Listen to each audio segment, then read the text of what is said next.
தேய்பிறை பிரதோஷ நாளில் கண்டிப்பாக தவிர்க்க வேண்டிய 7 முக்கிய விஷயங்கள். நீங்கள் சிவபக்தர் என்றால் இந்த வீடியோவை லைக் செய்து ஓம் நமச்சிவாயம் என்று கமெண்ட் செய்யவும். சேனலை சப்ஸ்கிரைப் செய்து முழு வீடியோவையும் பார்க்கவும். தேய்பிறை பிரதோஷம் சிவ வழிபாட்டில் ஒரு புனிதமான நாள்.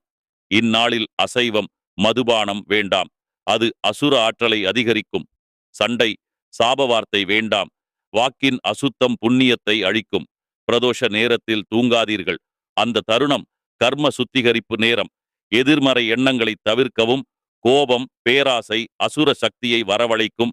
நந்தி வணக்கத்தை தவிர்க்காதீர்கள். நந்தி அருகே ஜபம் சிவனிடம் நேரடியாகச் சேரும்.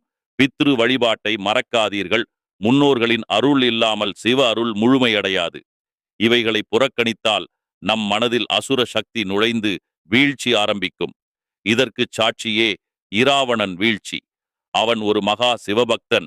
ஆனால் சீதையை அபகரித்த பின் அவன் தேய்பிறை பிரதோஷ பூஜையை தவறவிட்டான்.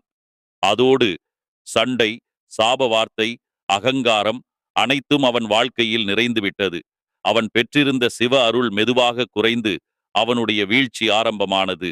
ஆன்மீக புரிதலில் ஹலோ சந்திரன்.